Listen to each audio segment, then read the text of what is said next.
Hello everyone, I am Dr. Vijaya Goswami.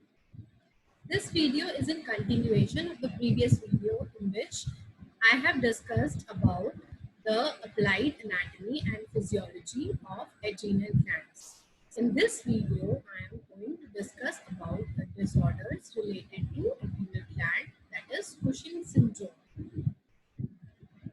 Now let's share the PPT.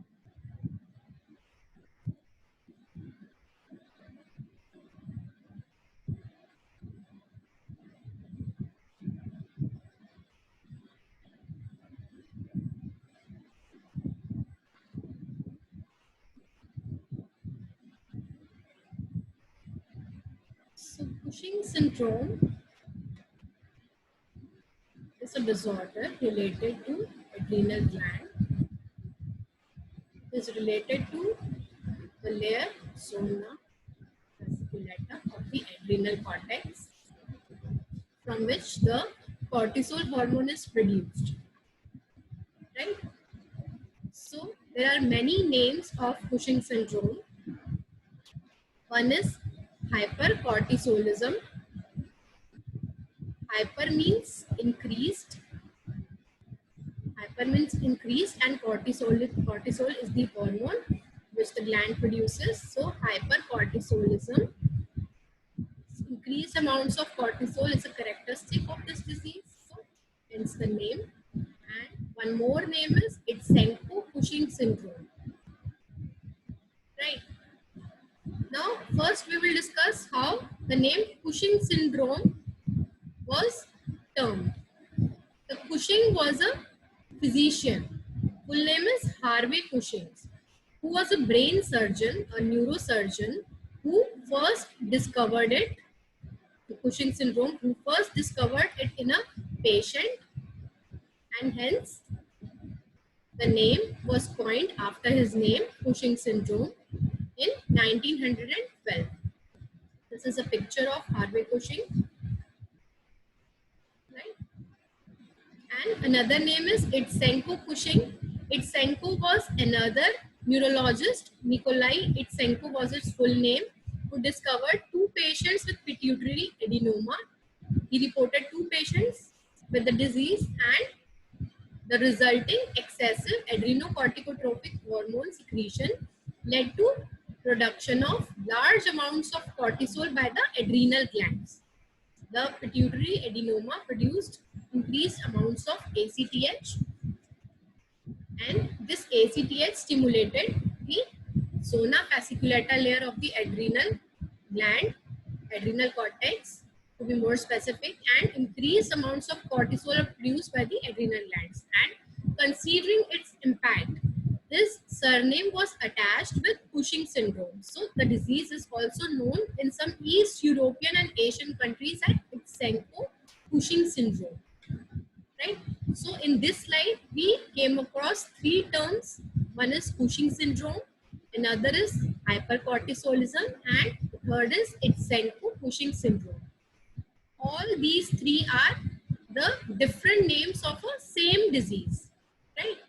So in questions also, these any of the term can be put into the question, but the answer will be the same, right?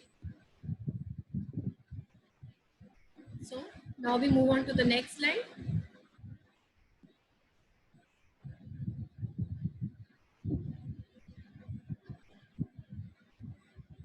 The definition of Cushing syndrome is, we have known that increased amounts of cortisol hormone is produced in this disease, and this will amplify its functions. The increased hormone will do more function. What are the function of cortisol? To break down the protein, to break down the fats, to break down glycogen, to break down all these three components. So when protein is breakdown, known as proteolysis. When fats are broken down, it is known as lipolysis. And when glycogen stores are broken down, it is known as glycogenolysis. And increased gluconeogenesis. Gluconeogenesis is when glucose is produced from some new substances other than glycogen. Is like from amino acids and from fatty acids. Amino acids are the functional units of proteins. If proteins are broken down, increased amounts of amino acids are produced, and if fats are broken down, increased amounts of fatty acids are produced, and these amino acids and fatty acids will get converted into glucose. So this process is known as gluconeogenesis. So all these functions will be increased, and it will dampen the inflammation and will suppress the immune system. Immune system is required to fight against the stresses, physical stresses, mental stresses, any kind of injury, extremes of temperature, surgeries. So the immune system will be depressed, and so will be the inflammation, right? Because inflammation is a byproduct of immune system, right? So all these functions will get amplified due to increased circulating amounts of hormone cortisol, right?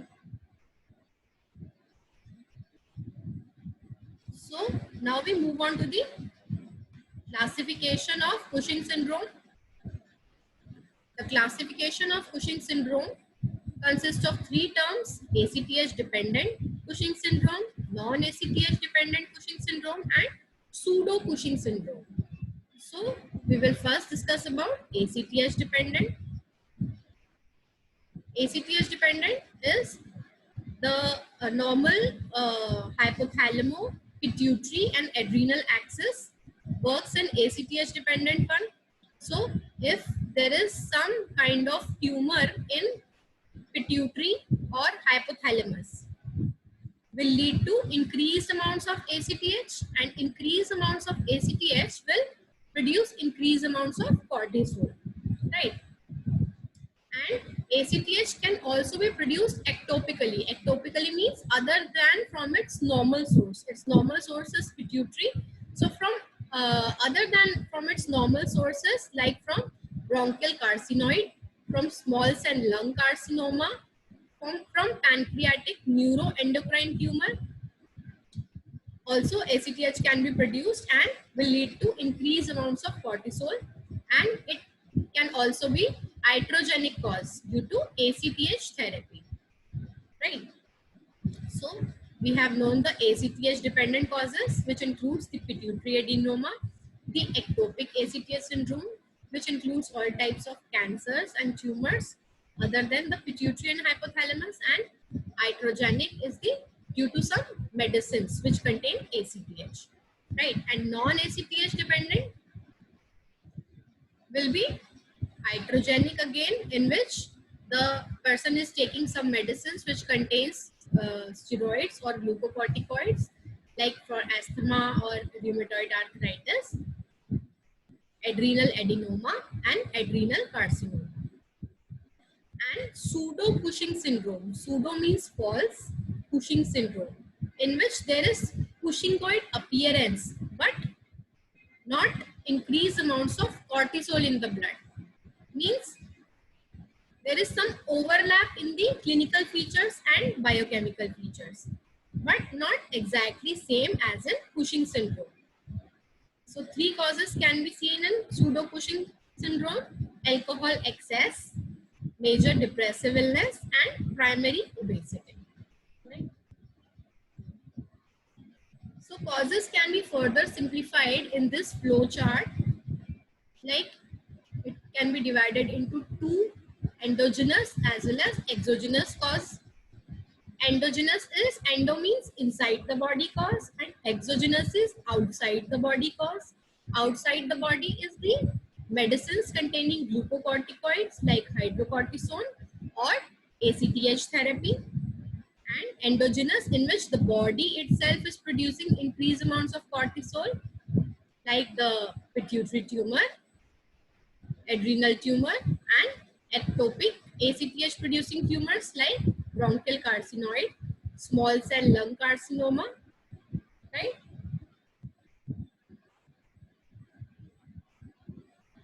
So in the previous slides, we have came across three different terminologies which are very similar but different, like Cushing disease, Cushing syndrome and pseudo Cushing syndrome. It is a very frequently asked questions like, is there any difference between the three? Like, what is the difference between Cushing disease and Cushing syndrome and pseudo Cushing syndrome?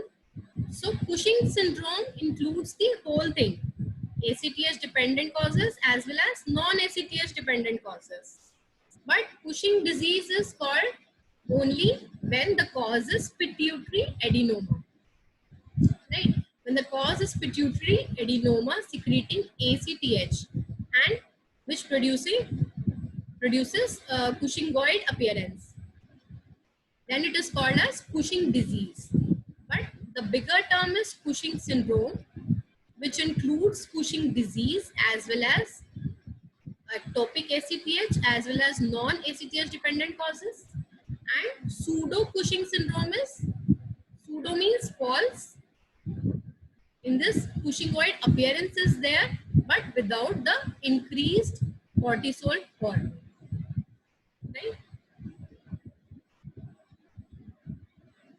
And among all these causes, pituitary dependent cortisol excess by convention, which is called as Cushing disease, accounts for 80% of cases. That means it is much more common than the other causes. And both Cushing disease and adrenal tumor are 4 times more common in females than men.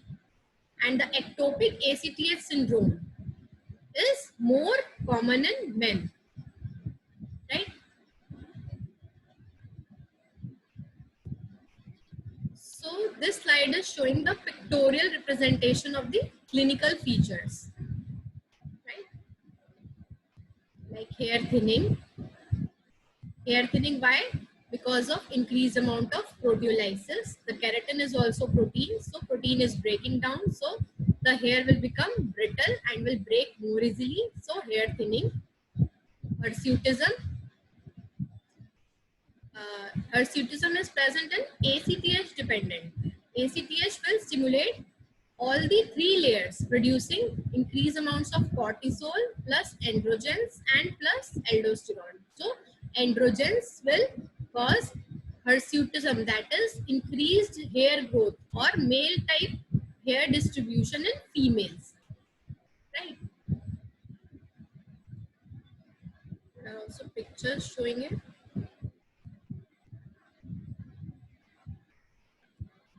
The thinning of hair or balding in extreme cases, right? And hirsutism in females,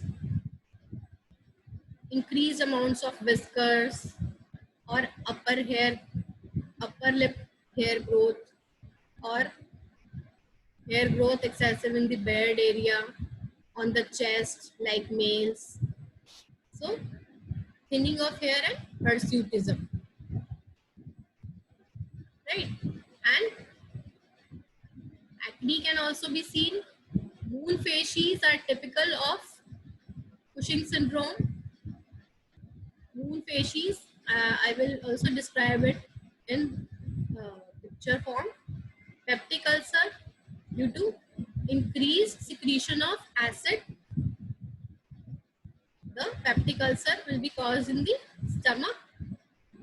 Loss of height and back pain from compression fracture due to osteoporosis.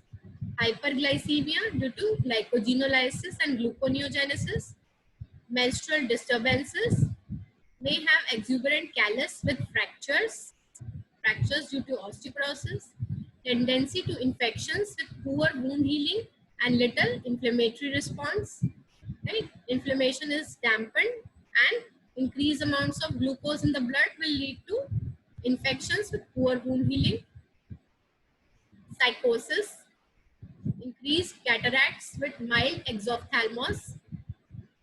Hypertension due to sodium and water retention due to increased ACTH will lead to increased aldosterone, which will cause hypertension.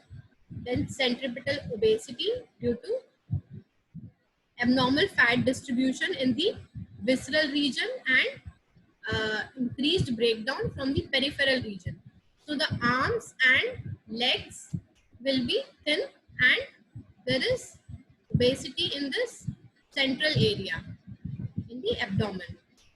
Striae, purple striae is seen in the lower abdomen and in the armpit area also. Decreased skin thickness due to proteolysis. The skin is made of keratin, so it will also become brittle and more susceptible to bruising, plus wasting and weakness of proximal thigh muscles due to proteolysis. The muscles is made up of proteins, so protein will break down, so wasting and weakness of the proximal thigh muscles. Right? So there is a mnemonic to learn all the clinical features which we have discussed in the previous picture, and the mnemonic is Cushingoid. Right? You can note down also Cushingoid from C, centripetal obesity, collagen fiber weakness, that is proteolysis, the collagen fiber becomes weak, comedones, that is acne, due to increased amounts of androgens, due to increased ACTH, right? Increased cataracts due to hyperglycemia, and compression fracture due to osteoporosis. Right, from U, it is ulcers, peptic ulcers, and ulcers in the leg region due to poor wound healing. Right, urinary free cortisol and glucose increase. Right, from S, striae, purple striae present on lower abdomen, suppressed immunity, immunity is suppressed, and from H,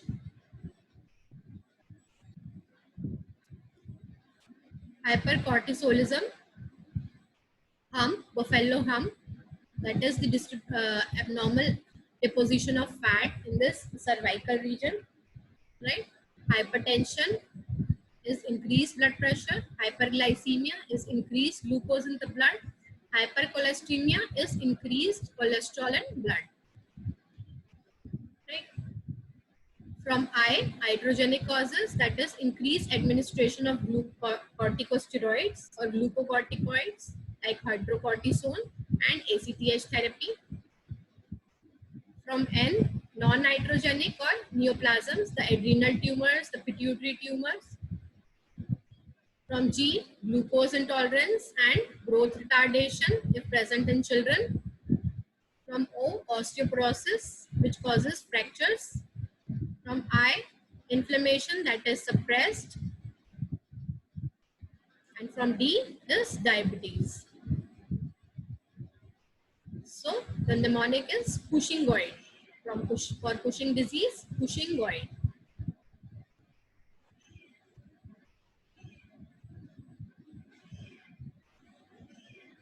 So this is a picture showing centripetal obesity.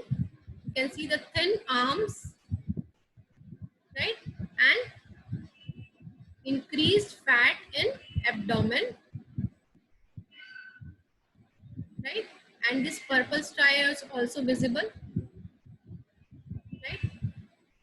In this picture, you can see the thin arms and thin legs with pendulous protruding pendulous abdomen, right? And in this third picture, you can see the proximal thigh muscles are wasted, right?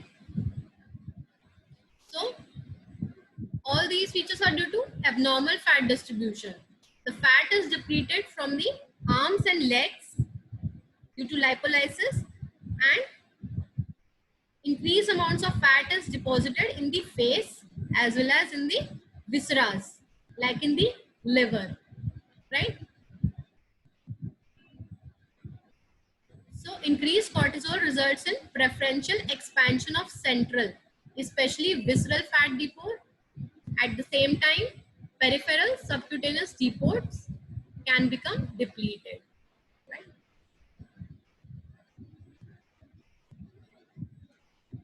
The moon facies, the rounding of the contours is seen due to abnormal fat distribution in the face. You can see the before and after picture. Before you can see The face is comparatively thin, and after 6 months with Cushing's, the face has become more rounded and bigger, right?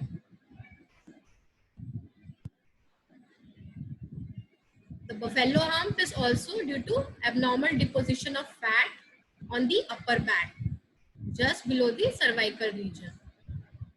See the before and after picture. In before picture, there is no deposition of fat. In after picture, there is deposition of fat. And some changes in the face can also be noticed.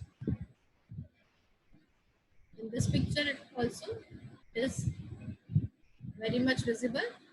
Buffalo hump it is called. Like a hump is seen in buffalo. Deposition of fat. The purple stripe can be seen in the folds in the armpits as well as in the lower abdomen and the groin region. This is also due to increased amounts of breakdown of proteins, keratin, brittling of skin, and a slight amount of stretching will produce the purple stripe. And also thinning of hair. You can see the middle parting of the hair is increasing. The balding is increasing. The center parting is widening. And in extreme cases, balding can happen due to proteolysis. The skin also becomes brittle due to increased cortisol, will cause increased proteolysis, easy bruising. Minor amounts of pressure will cause wounds.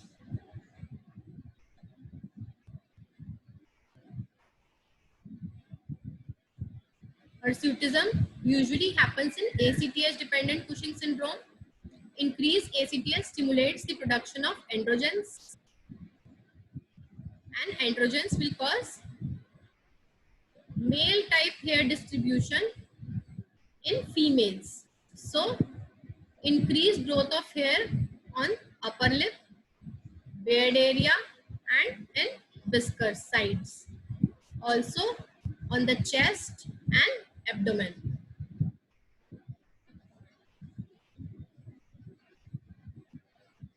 Acne or comedones can be seen.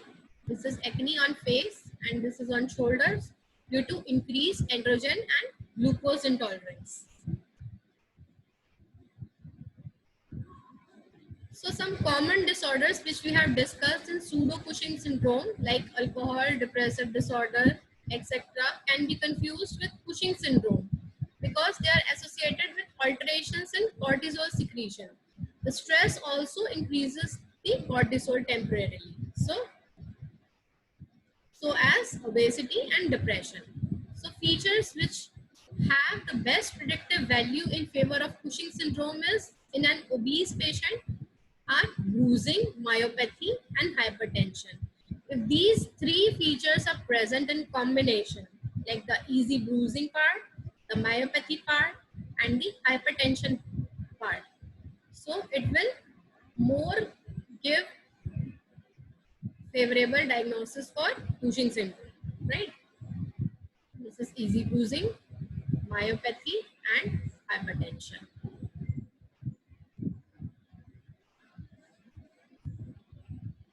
But unlike pituitary tumor secreting ACTH, right, ectopic tumors have no residual negative feedback sensitivity to cortisol. The feedback mechanism will not work so much as in pituitary tumors. And both ACTH and cortisol levels are usually higher than with other causes, right? Very high ACTH levels are associated with marked pigmentation. The ACTH have similar structure to MSH, that is melanocyte stimulating hormone, which causes hyperpigmentation. Right, so very high ACTH levels will cause marked pigmentation, and very high cortisol levels overcome the barrier of 11 beta HSD2, which is the deactivator of cortisol in the kidneys and will cause hypokalemic alkalosis, right? This 11 beta HSG2 hydroxysteroid dehydrogenase 2 is, it controls the increased levels of cortisol by deactivating this hormone. But very high levels will overcome this barrier, right? Will overcome this barrier. So, and it will cause hypokalemic alkalosis because the very high cortisol, the cortisol have similar structure to aldosterone. And also due to increased amounts of ACTH, aldosterone is produced in greater amounts. So due to high cortisol levels as well as aldosterone levels, what will happen? The increased sodium and water retention will happen, and increased potassium and hydrogen ions will be removed through urine from the body.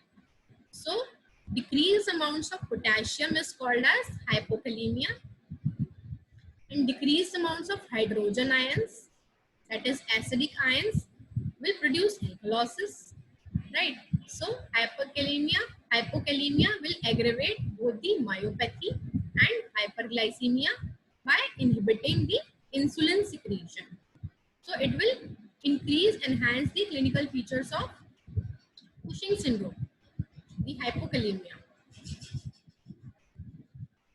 Now, when the tumor secreting ACTH is malignant, that means like small cell lung carcinoma, then the onset is usually rapid. Due to the malignant tumor, the onset is rapid and may be associated with cachexia, cancer like facial appearance, loss of appetite, weight loss, sunken eyes, blurring around the eyes, right? For these reasons, the classical features of Cushing syndrome are less common in ectopic ACTH syndrome, in which moon facies are seen. The increased fat depots are seen in the face. But in cachexia, the cheeks will get sunken. So it is like hidden Cushing syndrome. The classical features will remain hidden due to the malignant tumor. And if present, suggest the less aggressive tumor. If the characteristic features like moon facies, increase in weight, etc. present, that means the tumor is less aggressive and benign tumor is present. Like the bronchial carcinoid is responsible. In Cushing's disease, the pituitary tumor is usually a microadenoma. Microadenoma is less than 10 millimeters is microadenoma, and more than 10 millimeters is macroadenoma. So usually in Cushing disease, it is microadenoma. And hence other features of pituitary macroadenoma, like the compression things,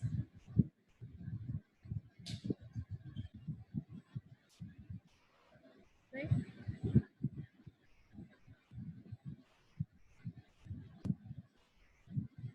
So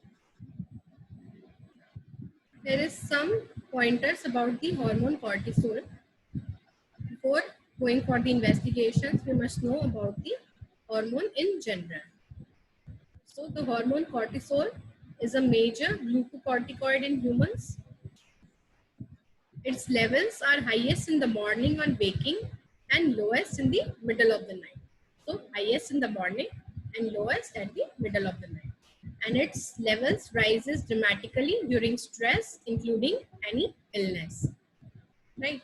This elevation protects key metabolic functions, right? Like maintaining cerebral glucose supply during starvation, and puts an important brake on potentially damaging inflammatory responses to infection and injury.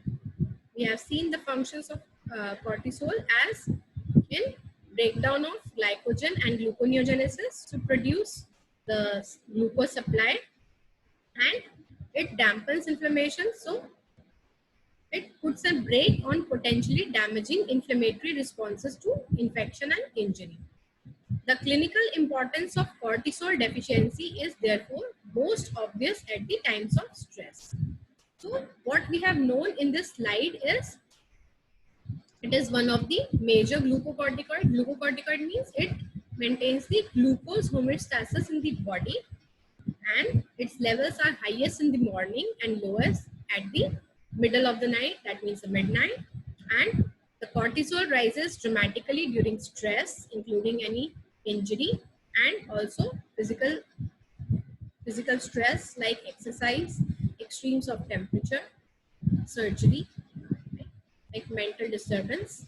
And this elevation protects the key metabolic functions like maintaining the continuous cerebral glucose supply during starvation and brake on potentially damaging inflammatory responses to infection and injury.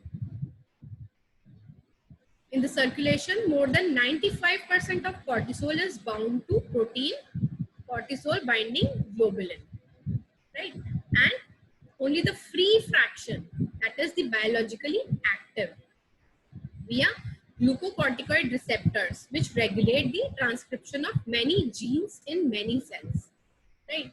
This free portion is biologically active and 95% is attached to the cortisol binding globulin, CBG.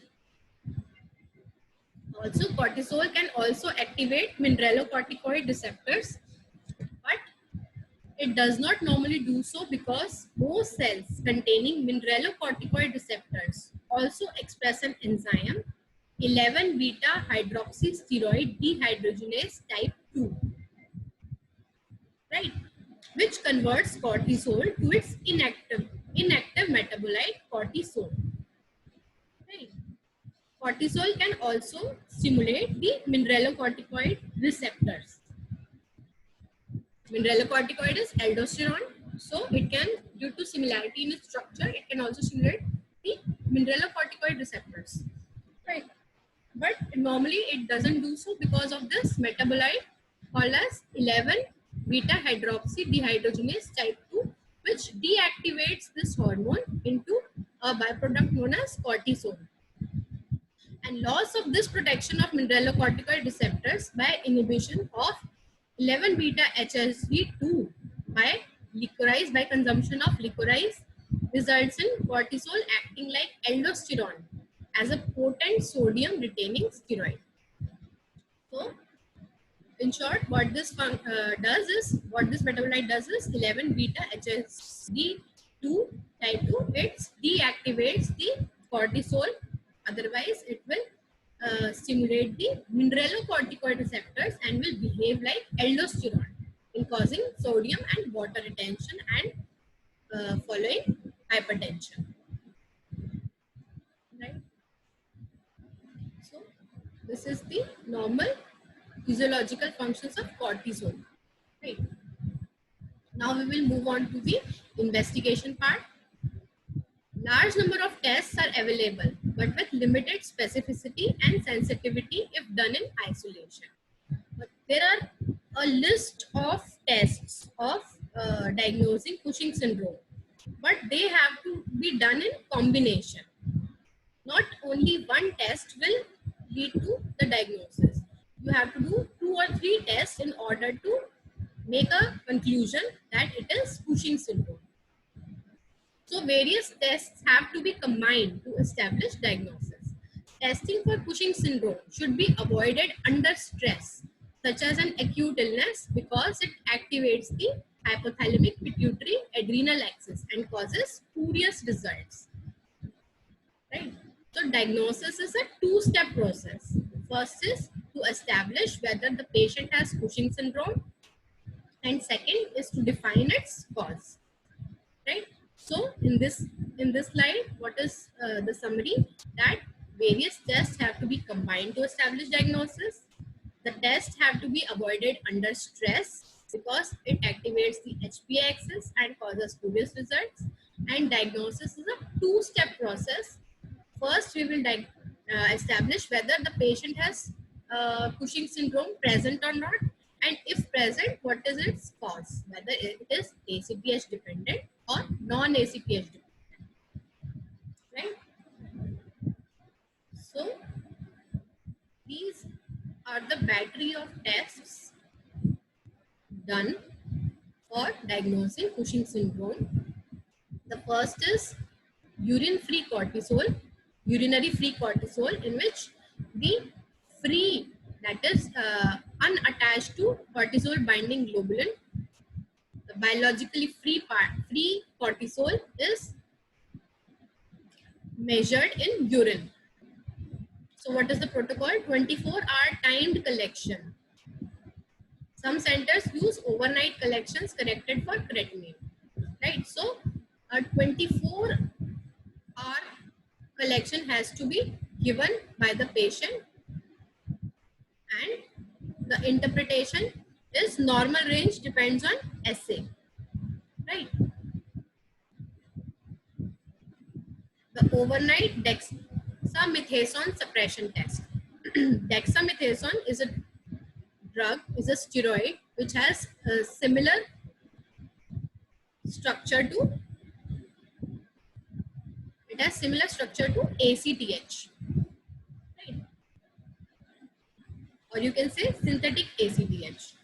So 1 mg orally at midnight. Overnight dexamethasone means it is given at overnight. Orally one dose is given, 1 mg, and in the next morning around 8 to 9 a.m. its levels in plasma is measured. If the plasma cortisol levels are less than 60 nanomoles per liter, it will exclude Cushing syndrome, right?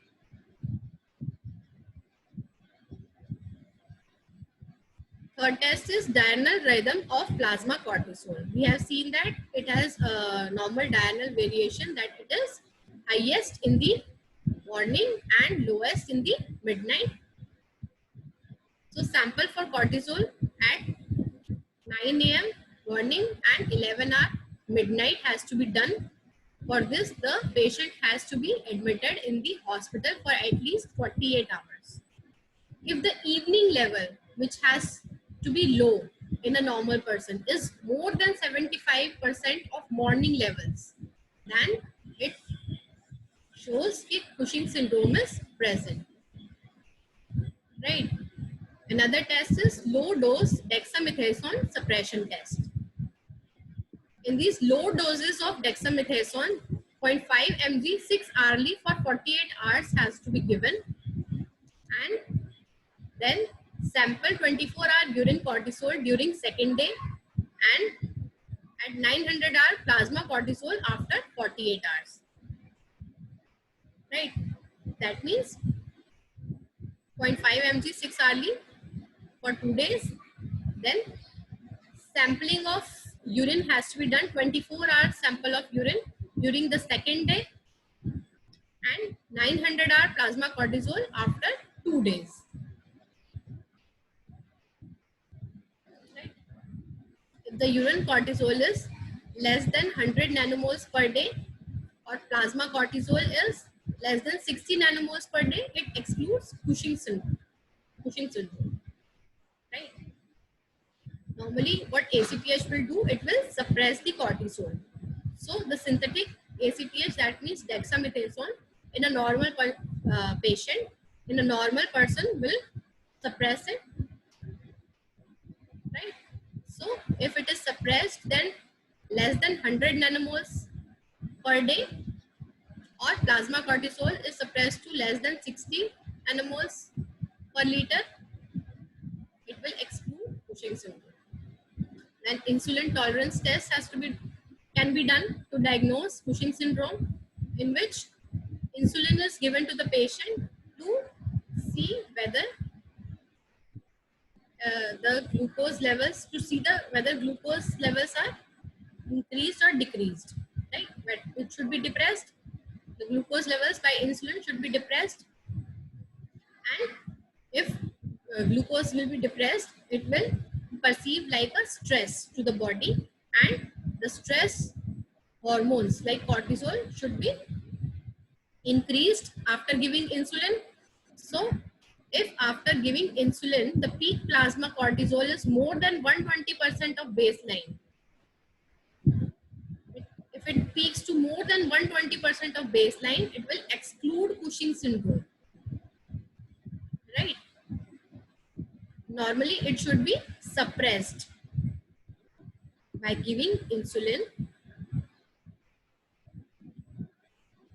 should be suppressed. But if it peaks more than 120% of baseline, it will exclude Cushing syndrome. High dose dexamethasone suppression test. In this, 2 mg 6 hourly for 48 hours. In low dose, 0.5 mg. In high dose, 2 mg 6 hourly for 48 hours.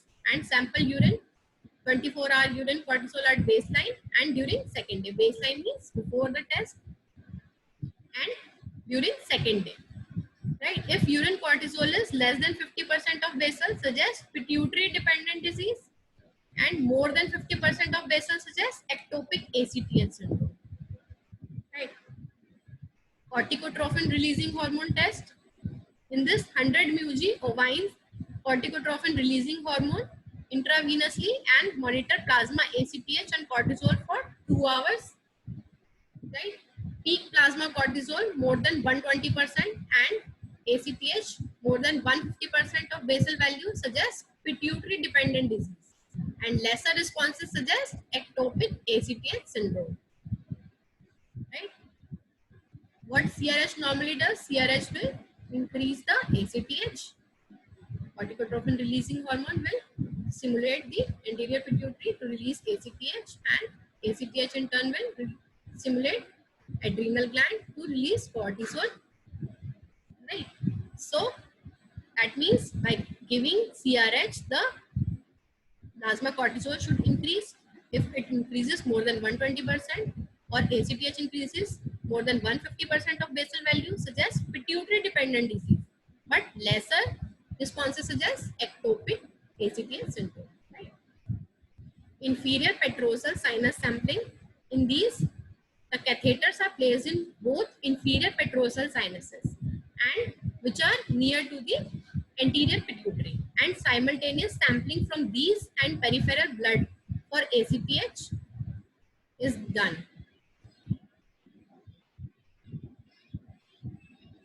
Right? Every 10 minutes after peripheral CRH injection. Right? So what will the interpretation? ACTH concentration in either petrosal sinus will be increased by more than 200% in peripheral ACTH, suggests pituitary dependent disease, and less than 150% suggests ectopic ACTH syndrome.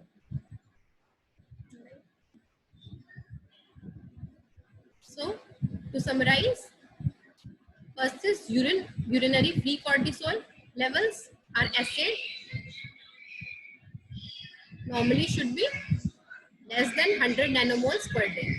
Normal urine free cortisol should be less than 100 nanomoles per day. Then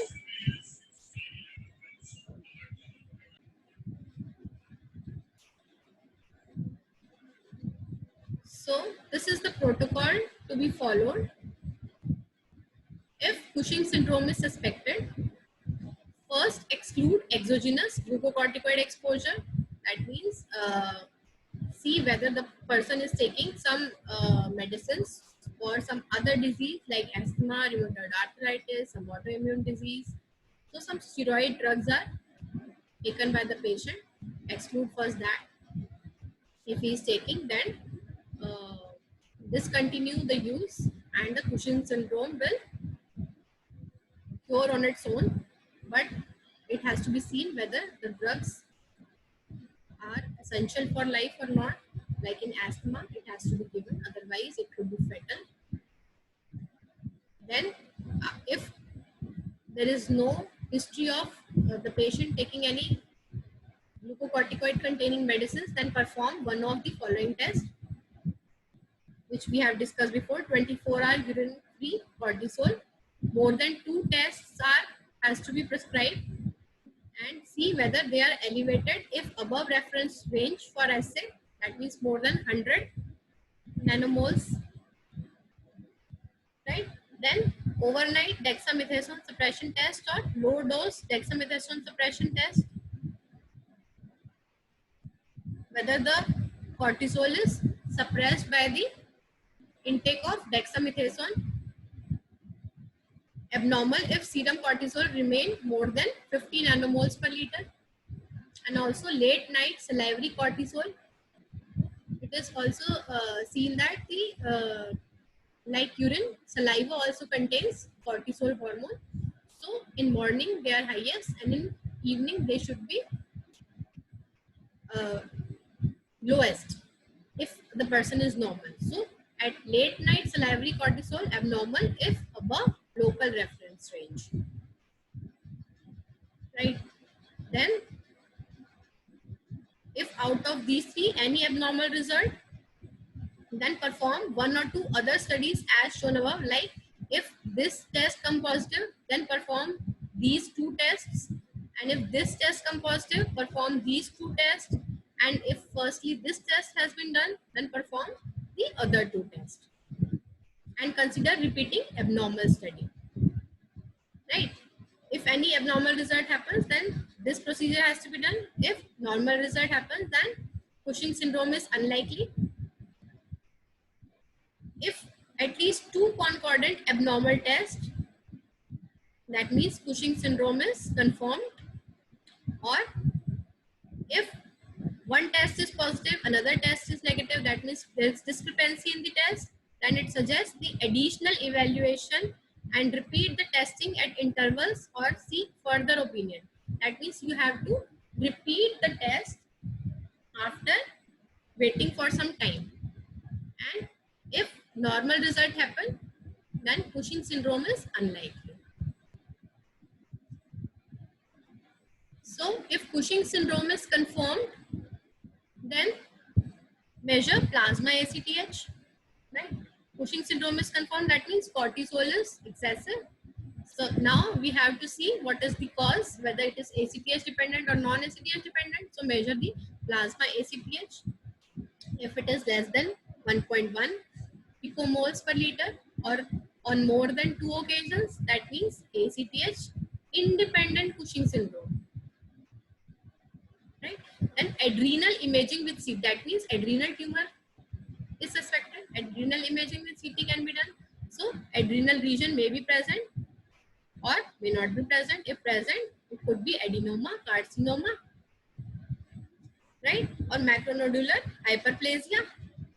If no adrenal lesion is present, then PPNAD, exogenous glucocorticoids, right? And if it is more than 3.3 pmoles per liter, then it means ACTH dependent Cushing syndrome,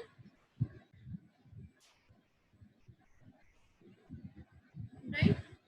So after that, the pituitary MRI is done. So adenoma can be seen, microadenoma less than 10 millimeter, that means, or more than 10 millimeter, right? More than 10 millimeter is macroadenoma, and less than 10 millimeter is microadenoma. If it is present, then CRH testing is done.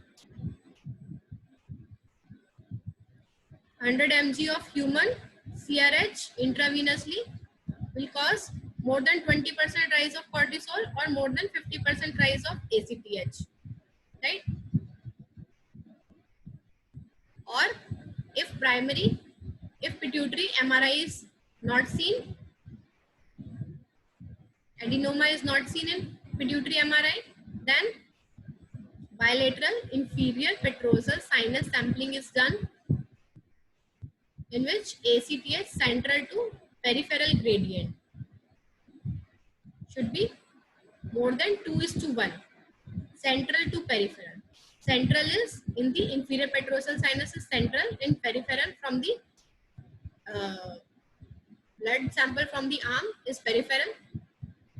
If the ratio is more than 2:1 at baseline or more than 3:1 at 5 to 10 minutes after 100 mg of CRH IV. If it is present more than 2:1 or 3:1 after 5 to 10 minutes, that means Cushing disease is confirmed, ACTH dependent. If it is not seen, then CT or MRI of thorax, that means ectopic can be suspected, ectopic ACTH suspected. The causes of which are what? In the thorax, small cell lung carcinoma, and in abdomen, then somatostatin scintigraphy can be done to see whether ectopic ACTH is present or not. If positive CRH testing is seen, that means more than 20% rise of cortisol or more than 50% rise of ACTH, then high dose dexamethasone suppression test is done in this 2 mg every 6 hourly for 48 hours. If more than 50% suppression in serum cortisol from baseline, that means Cushing disease. If not, then this bilateral inferior petrosal sinus sampling has to be done, right? So to summarize, in this slide we have seen what are the causes: ACTH non-dependent or ACTH dependent. In ACTH non-dependent, less than 1.1 picomoles per liter. If ACTH is less than this, then non-ACTH dependent causes is suspected. It can be confirmed with adrenal imaging. Adrenal lesions may be present or no adrenal lesions. In adrenal lesions, adenoma, carcinoma, or ACTH independent macronodular adrenal hyperplasia, or PPNAD, that is primary pigmented nodular adrenocortical disease, or exogenous glucocorticoid, some exogenous medicine the person is taking. If ACTH dependent, then more than 3.3 picomoles per liter is ACTH dependent. Then pituitary MRI is done to see whether adenoma is present or not. If present, then CRH testing is done. If more than 20% rise of cortisol or 50% rise of ACTH, then high dose dexamethasone suppression test is done. If both are present, then Cushing disease. If not, then bilateral inferior petrosal sinus sampling is done to see what is the central to peripheral ratio. If it is more than 2:1 at baseline or more than 3:1 at 5 to 10 minutes after 100 mg of corticotrophin releasing hormone intravenously. If yes, then Cushing disease. If not, then ectopic ACTH.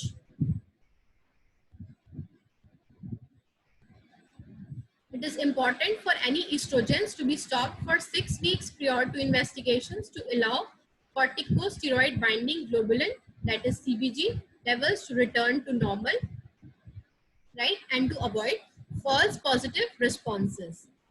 As most cortisol assays measures total cortisol, including that bound to CBG.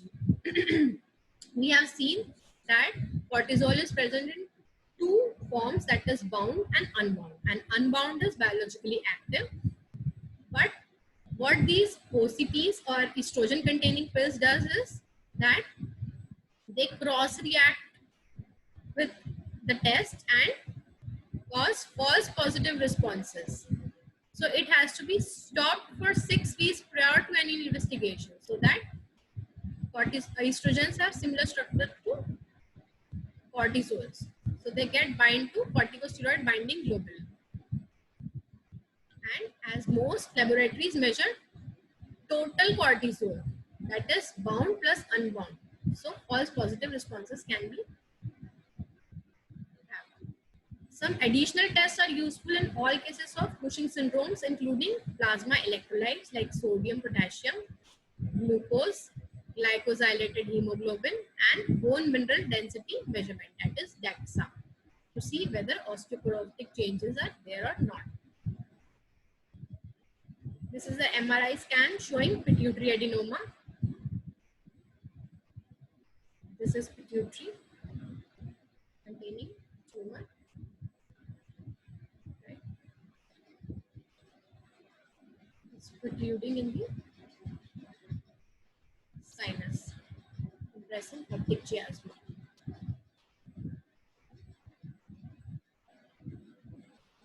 And this is the adrenal adenoma. This is the kidney on which adrenal gland is present, and this is the tumor present in the adrenal gland.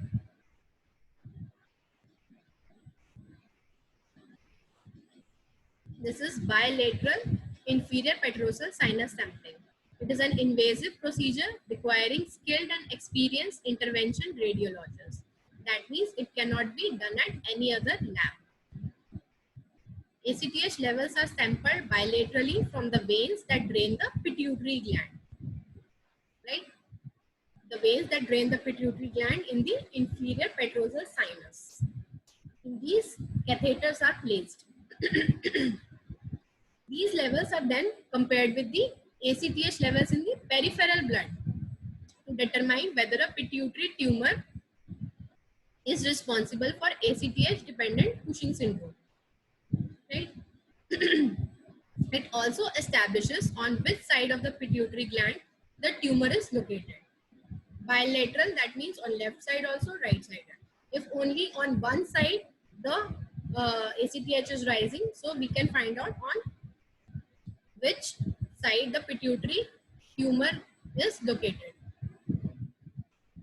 It has an overall sensitivity of 96% and specificity of 100% in differentiating pituitary tumor and ectopic tumor.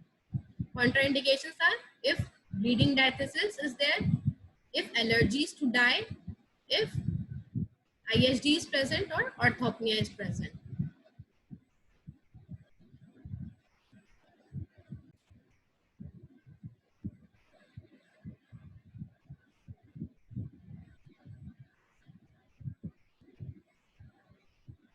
So management of Cushing syndrome is untreated Cushing syndrome has a 50% 5-year mortality.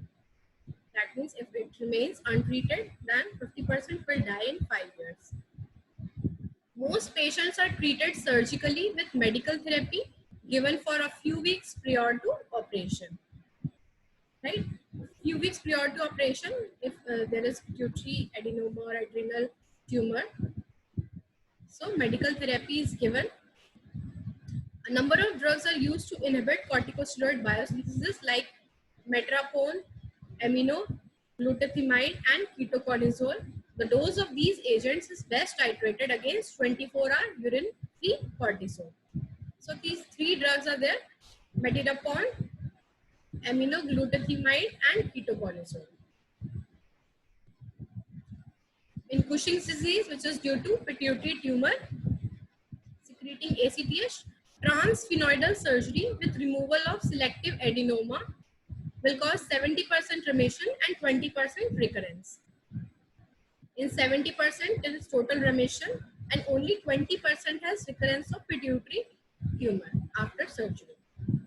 In ACTH-dependent Cushing syndrome, bilateral adrenalectomy has to be done, but it may lead to Nelson syndrome with invasive pituitary macroadenoma with very high ACTH levels causing pigmentation. Risk of Nelson syndrome is reduced with pituitary irradiation. Right? So, as ACTH has structure similar to melanocyte stimulating hormone, so its increased levels will cause pigmentation, and bilateral adrenalectomy will lead to Nelson syndrome due to ACTH will remain increased, but there is no adrenals to produce cortisol. So adrenals will move freely in the blood and will stimulate the melanocytes receptors and will cause pigmentation.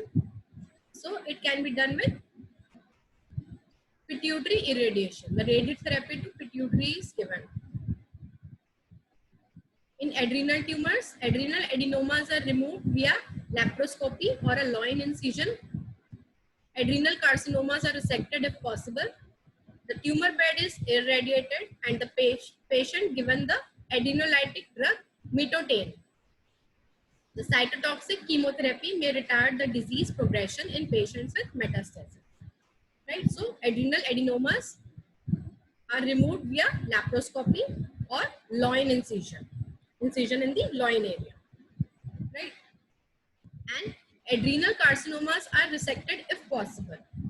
And the tumor bed, the base of the tumor has to be irradiated, means radiotherapy has to be given, and also the adrenolytic drug mitotane has to be given along with cytotoxic chemotherapy to kill the tumor cells, which may retard the disease progression in patients with metastasis. But it has poor prognosis, right? Adrenal tumors have poor prognosis. What is done in ectopic ACTH syndrome? Local tumors are removed surgically. During treatment or palliation of non-resectable malignancies, it is important to reduce the severity of Cushing syndrome using medical therapy. The 3 drugs which we have discussed before, metyrocone, ketoconazole, etc. If it is caused by prolonged use of cortisone drugs or ACTH therapy, then conditions may improve if these are withdrawn gradually under medical supervision. Right? The predominant miasm, as you can see, it is a mixed miasmatic disorder with psychotic preponderance. If iatrogenic, that means pseudochronic disease. What is the therapeutic aim? Therapeutic aim is that pituitary or ectopic tumor can be reduced in size or surgically removed, right? Iatrogenic is to withdraw the drug containing corticosteroids and ACTH gradually.